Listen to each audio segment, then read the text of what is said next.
Hi, welcome to session 6. So we'll begin today by carrying forward last week's take-home tool into a centering practice. So I invite you to just take a deep breath,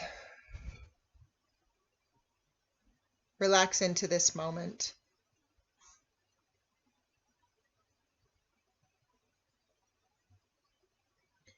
and become aware of your senses.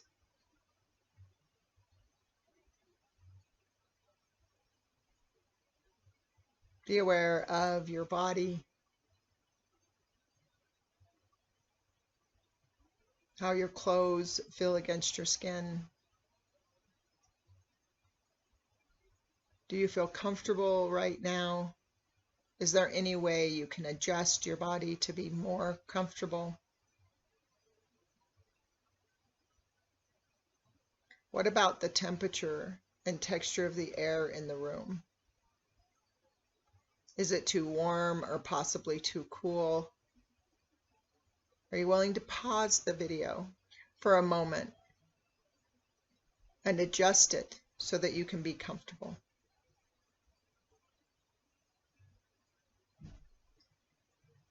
Connect with sounds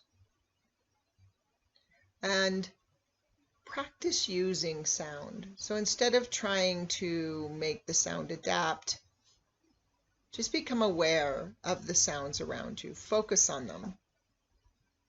Become conscious of them.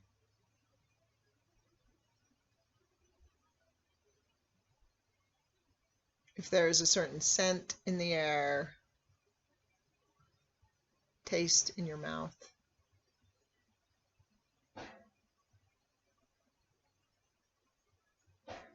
Become aware of it.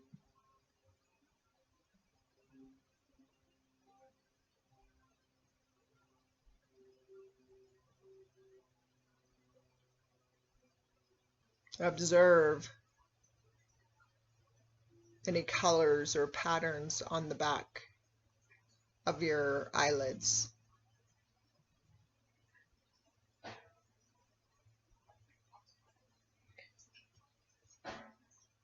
Are there residual patterns from light?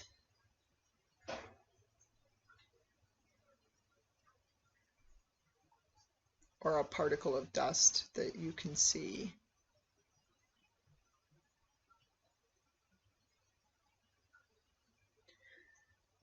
Revealed when you have your eyes closed. Just taking a moment to be aware. Taking a few deep breaths if you need to.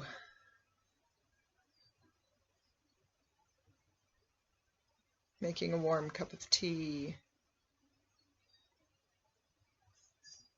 Changing the position of your body. Whatever helps you to be present today as we begin our take-home tool. So last week we talked about the senses and how they dictate the tone of our lives. Today I want to talk a bit about memory, that thing the senses interact with to make their decision. And to talk about memory, what I'd like you to do is think of memory like you would think of data in a computer. It's stored information, and this information is stored from 3 different sources for humans. So I want to talk about those 3 sources, and then I'm going to introduce a tool we're going to use to understand our memory. Because if we can get connected to understanding how our senses work in conjunction with memory, then we can start to establish the kind of skill necessary to eliminate patterns of addiction. And so this week we'll talk about memory, and then we'll continue as we move forward to talk about how those work together and how we can affect those. So this week we're going to have a tool that will have a significant impact, and that tool will be related to these 3 sources of memory. So the first source we want to discuss is historical data. Now, historical memory is memory that our ancestry has stored. as rules of survival. And so these are the memories that we learned to keep us safe. These memories can include things like fear of spiders, fear of snakes, fear of the dark or heights.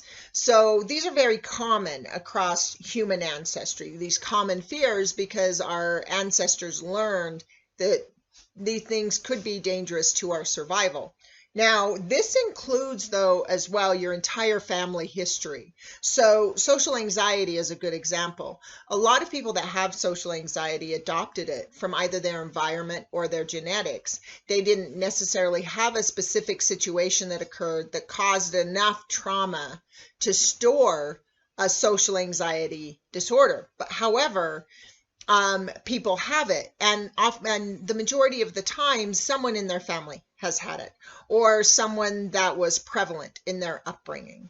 And so this is a really good example of how we can adopt, right? They talk about that as addiction, that it's an inherited function. And the truth is, addiction, the base cause of addiction is actually a survival mechanism that we all have.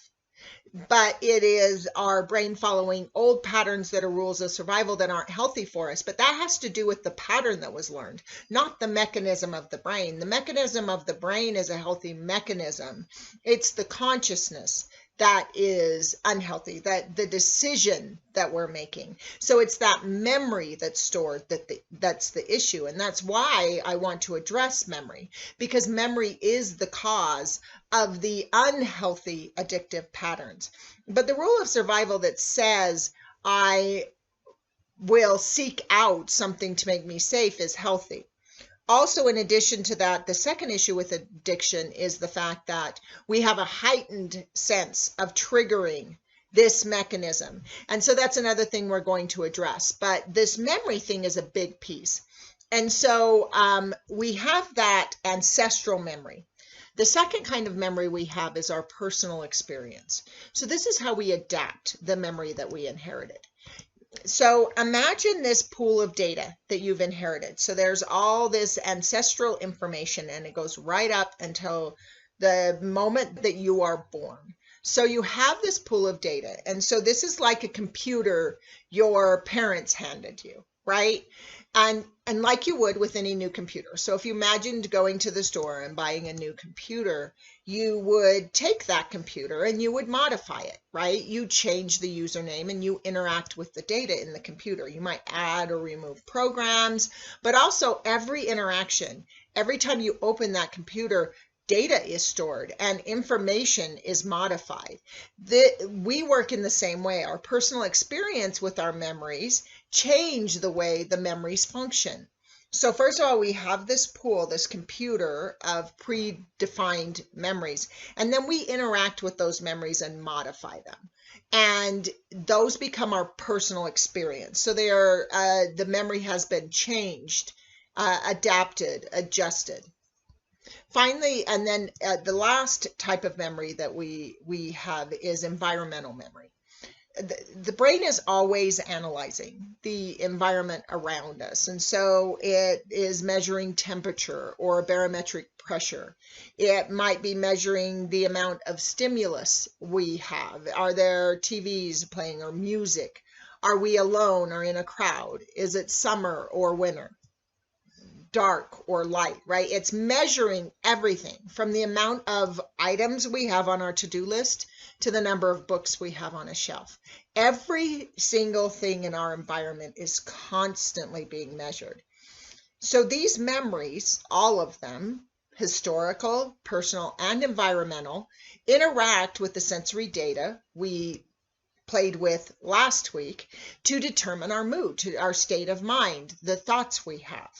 So last week we looked at that sensory effect on memory. So you had certain things that made you feel good, right? Certain sensory experiences that you felt good after, and certain sensory experiences that you feel bad after. Like, for example, a person that would call themselves an extrovert would have the sensory experience of being in a crowd of of a lot of people as a positive experience, where a person that considers themselves an introvert would have that be a negative experience. And that is due to how the situation is the same.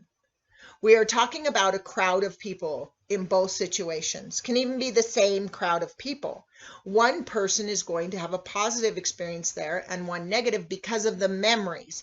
If something in your memory base says crowds of people aren't safe, then you're going to have that negative mood, that negative experience. So as we explored those sensory experiences last week, this week we're going to explore the memories a bit, but we're going to do it in a different way than you might have done it in the past.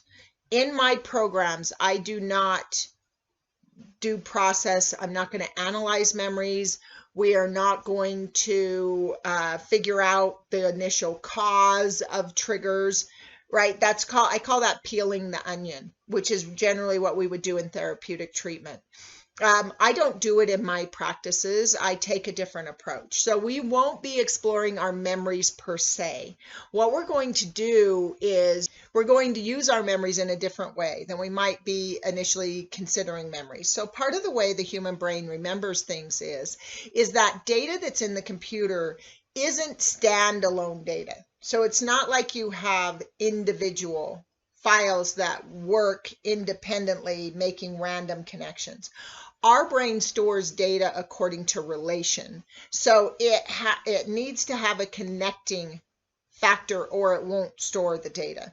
And so what we want to do is start observing memory in a different way. So generally we think of memory as that cluster of information that becomes something. So for example, the sentences that I'm speaking are a cluster of data, the individual data that I learned and that became relative to one another so that I could speak the language I'm speaking, right? Those clusters, the things we tend to think of as videos from our past or those sensory experiences of triggers, right? Sometimes we're triggered and we don't even know why. When I had complex PTSD, I used to call it a feeling of impending doom. I just felt like something bad was coming. Well, that was a memory in my brain that connected to some environmental stimulus that said I wasn't safe. And so the brain was waiting for that bad thing to happen just because the memory said. So what we're going to do is we're going to do a practice where we notice memory, but we're not noticing memory as the traditional cluster we would have, like events of our past. What we're going to do is notice memory at the level of thought or feeling or things we notice throughout our day. And the way we're going to do this in this take-home tool is asking questions like, where did I learn that? So for example, if I have a thought, if I have an opinion about a certain person, I can say, where did I learn that? Is that from family? Is it from friends? Or is this my own experience? Is this something I was taught by another person? Or did I have an individual interaction? So a lot of times we tend to own things as our own experience that we've actually adopted. So this is true a lot with prejudices or preconceived notions about people. So for example, the social anxiety piece. Do I actually remember a moment where I didn't have social anxiety, right? That I was fine in crowds. And then after this one experience, I now have social anxiety. Or is it just something I've always had ever since I was a kid? Because if I did, then that's an adopted memory. And it's so individualized and we so identify with it, then we tend to think it's our own. But by the rules of personal memory, really isn't ours. It's something that we adopted from something outside of ourselves. And so a lot of us are carrying around opinions of ourselves or identities that aren't really ours. That when we stop and consider them, we go, actually, I got that from my mom. That's my mom's. I got this from my dad. And this can be good in some cases, and it can be detrimental in others. We're not judging it. We're not going to analyze it. We're just observing it, becoming aware. So I'm going to say, okay, where did I learn that? Oh, actually, there was a teacher in school that mentioned this thing and I just took it on. And interesting, I now think this thought because of that one experience I had with that teacher. So what we're going to do is we're going to have an opportunity as we observe these memories, these thoughts, these things we tend to think are inherent to who we are as individual occurrences. And we're going to have the opportunity to potentially release that memory, especially those memories that don't serve us, by assigning them, right? First of all, to a certain person, place, event, or time in our life. So it's not necessarily, oh, this person, but oh, this one time when I was at this particular place, this thing happened. And I'm carrying that moment with me, where if I can assign it to that time, oh, it was that moment. We can either release or evolve those experiences by adapting them to who we are today. So each step of this tool this week will be guided through in your homework practices to make them easy, really easy to engage in. So that will be the take-home tool, this observation and evolution of memories. And I do hope you enjoy the practice. I will look forward to connecting again with you next week.